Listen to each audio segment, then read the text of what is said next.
আসলে ইসলাম পিতামাতাকে মানে কতটুকু গুরুত্ব দিয়েছে, পিতামাতা এবং সন্তানের হক পিতামাতার প্রতি বা পিতামাতার হক সন্তানের প্রতি, এই বিষয়টা নিয়ে আজকে আপনার কাছ থেকে আলোচনা শুনতে চাই শুরুতে। ধন্যবাদ প্রিয় উপস্থাপক।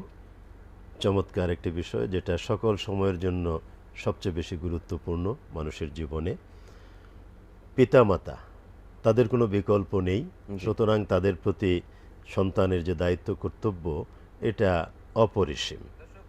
তবে সন্তান যে ওই দায়িত্ব কর্তব্য পালন করবে, আদায় করবে, এর জন্য পিতামাতারও কিছু দায়িত্ব আছে, সন্তানকে ওইগুলো আগে শিখাতে হবে।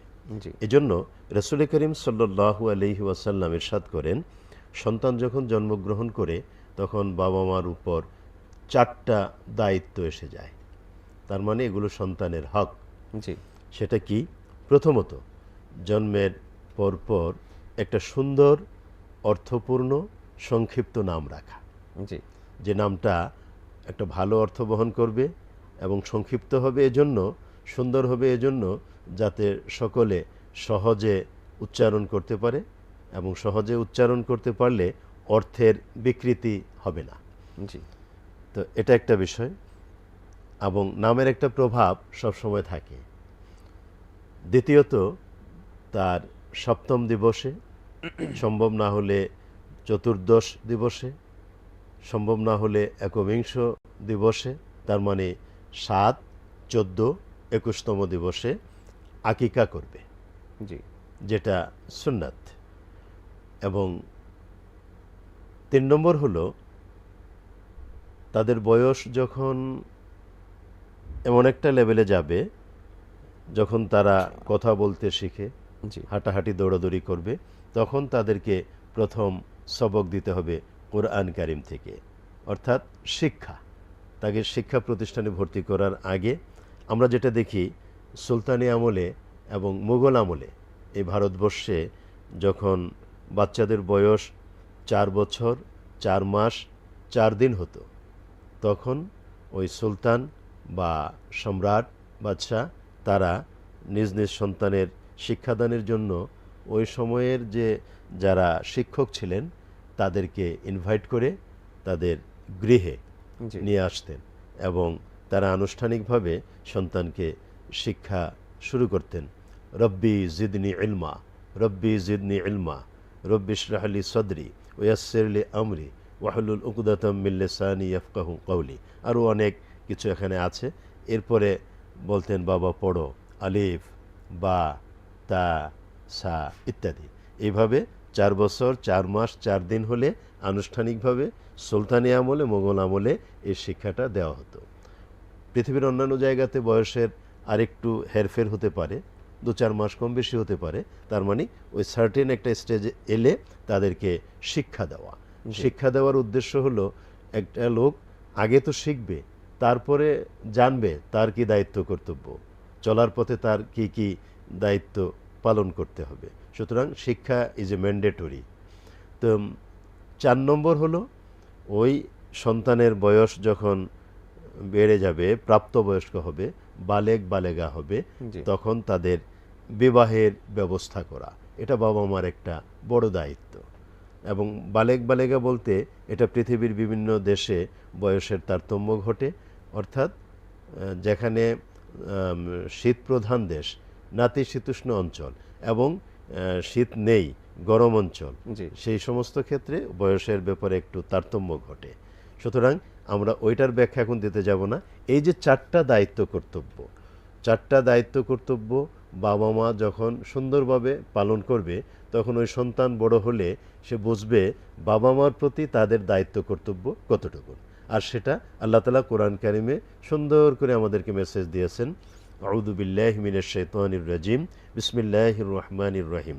ওয়া কাদা রাব্বুকা আল্লা তা'বুদু ইল্লা ইয়্যাহু ওয়া বিল ওয়ালিদাইনি ইহসানা ইম্মা ইয়াবলুগান্না ইনদাকাল কিবারা আহাদুহুমা আও কিলাহুমা ফালা তাকুল লাহুমা উফফিন ওয়ালা তানহারহুমা ওয়া কুল লাহুমা কাওলান কারীমা ওয়াখফিদ লাহুমা জানাহাদ দুল্লি মিনার রাহমা ওয়া কুর রাব্বিরহামহুমা কামা রাব্বায়ানি সাগীরা।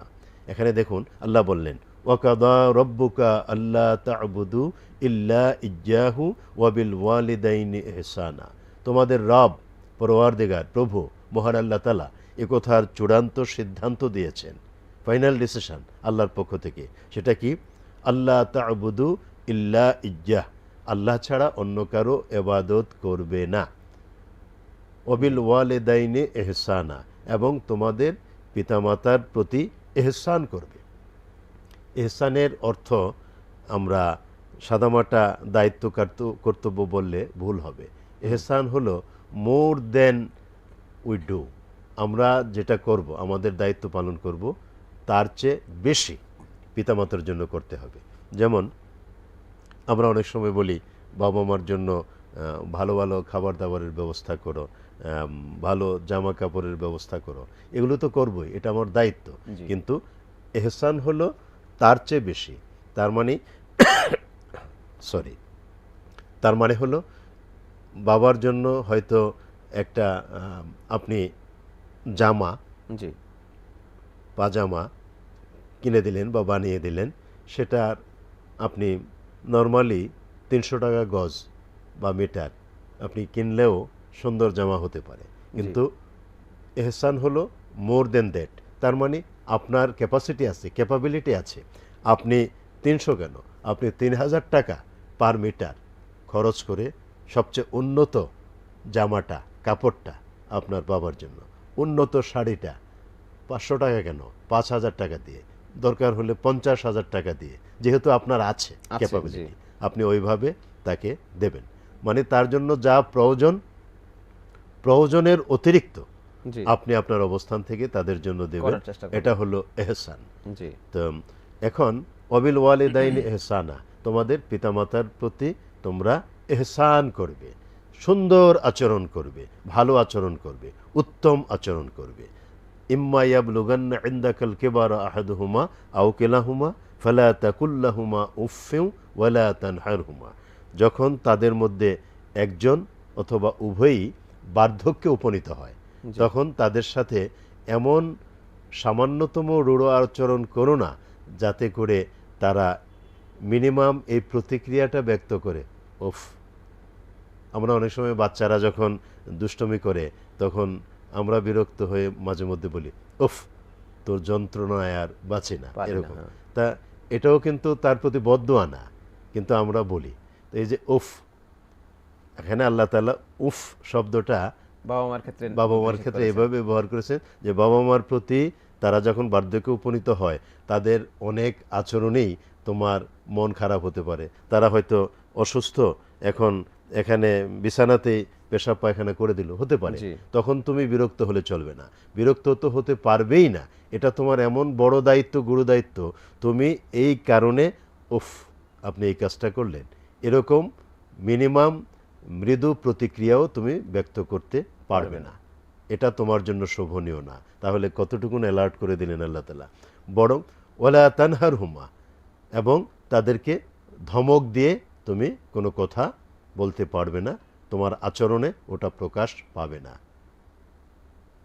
ওয়ালা তানহারহুমা ওয়াকুল লাহুমা কাওলান কারীমা, বরং তাদের জন্য তুমি তোমার বিনয়ের বাহু সম্প্রসারিত করে মহান আল্লাহ তাআলার কাছে ওইভাবে আবেদন করো, কাওলান কারীমা ওয়াকুল লাহুমা কাওলান কারীমা ওয়াখফিদ লাহুমা জানাহাদ দুল্লি মিনার রাহমা, রহমত কামনা করবে, বিনয়ের বাহু সম্প্রসারিত করবে, বিনয়ের সাথে মহান আল্লাহ তাআলার কাছে আবেদন করবে, রব্বির হামহুমা কামা রব্বায়ানি সগীরা, হে আমাদের রব আল্লাহ তাআলা, আপনি আমার পিতামাতার প্রতি ওই রকম আচরণ করুন শৈশবে, আমার জন্মের পরপর তারা আমার প্রতি যেরকম যত্নশীল ছিলেন ওই রকম আচরণ আপনি তাদের সাথে করেন। তার মানে কি, এখানে কোনো বিরক্ত হওয়ার সুযোগ নাই, বরং আল্লাহ তাআলার কাছে আবেদন করতে হবে। এবং রাসূল করিম সাল্লাল্লাহু আলাইহি ওয়াসাল্লাম বলেছেন, পিতামাতার জন্য যখন তুমি দোয়া করবে রব্বির হামহুমা কামা রব্বায়ানি সগীরা, এবং এই ধরনের অন্যান্য গুরুত্বপূর্ণ দোয়া তাৎক্ষণিক আল্লাহ তাআলার কাছে কবুল হওয়ার জন্য তুমি বিনয়ের বাহু সম্প্রসারিত করবে। এইভাবে আমরা যে দোয়া করি হাত তুলে, এইভাবে নরমালি, আর যখন ওটা অনেক গুরুত্বপূর্ণ হয় তাৎক্ষণিক আল্লাহ কবুল করবে এটা আমরা চাই, তখন বিনয়ের বাহু সম্প্রসারিত করো, এইভাবে হাত তুলো, রব্বির হামহুমা কামা রব্বায়ানি সগীরা। দোয়া করলে আল্লাহ রব্বুল আলামিন এই দোয়াটার সাথে সাথে কবুল করেন। রাসূল করিম সাল্লাল্লাহু আলাইহি ওয়াসাল্লাম ইরশাদ করেন যে কোনো বাবা মা যদি সন্তানের জন্য দোয়া করে ওই দোয়াটা আল্লাহ তাআলা ডাইরেক্ট তাৎক্ষণিক কবুল করেন, সুবহানাল্লাহ। এবং ওই বাবা মা যদি মুশরিকও হয়, সন্তানের জন্য দোয়া করলে মুশরিক পিতামাতার দোয়াটাও আল্লাহ তাৎক্ষণিকভাবে কবুল করেন। আর কোনো সন্তান যখন তার বাবা মার জন্য দোয়া করে, আল্লাহ তাআলা ওই দোয়া এবং বাবা মার মধ্যে কোনো পর্দা রাখেন না, তার মানে ওই দোয়াটাও তাৎক্ষণিকভাবে সাথে সাথে আল্লাহ তাআলা কবুল করে নেন। এর চেয়ে বড় আর কি আছে? রাসূল করিম সাল্লাল্লাহু আলাইহি ওয়াসাল্লাম ইরশাদ করেন, তুমি যখন তোমার বাবার চেহারার দিকে একবার তাকাবে, একটা মকবুল হজের সওয়াব তোমার আমলনামায় আল্লাহ তাআলা লিখে দেবেন। তোমার মায়ের চেহারার দিকে একবার তাকাবে, একটা মকবুল হজের সওয়াব আল্লাহ তাআলা তোমার আমলনামায় লিখে দেবেন। সাহাবী প্রশ্ন করলেন, ইয়া রাসূলুল্লাহ, ইয়া হাবিবাল্লাহ, আমি যদি একাধিকবার তাকাই? প্রিয় নবী বললেন, একাধিক হজের সওয়াব আল্লাহ তাআলা তোমার তাকানোর বিনিময়ে তোমার আমলনামায় লিখে দেবেন। সুতরাং বাবা মা দুইজনই জীবিত আছেন, পাশাপাশি অবস্থান করছেন। বুদ্ধিমান সন্তান যখন দুইজনকে সামনে রেখে এক নজর তাকাবে, তাহলে দুইটা কবুলি হজের সওয়াব তার আমলনামায় আল্লাহ লিখে দেবেন। 100 বার যদি তাকায় দুইজন একসাথে, তাহলে 200 হজ্জে মকবুলের সওয়াব আল্লাহ তাআলা তার আমলনামায় লিখে দেবে। এগুলো রূপকথার গল্প না, এগুলো রহমতুল্লিল আলামিন মুহাম্মদুর রাসূলুল্লাহ সাল্লাল্লাহু আলাইহি ওয়াসাল্লামের পবিত্র বাণী, হাদিস শরীফ। সুতরাং এইভাবে যদি আমরা বিষয়টাকে দেখি, তাহলে বাবা মার মর্যাদা কতটুকুন এটা আমরা উপলব্ধি করতে পারি।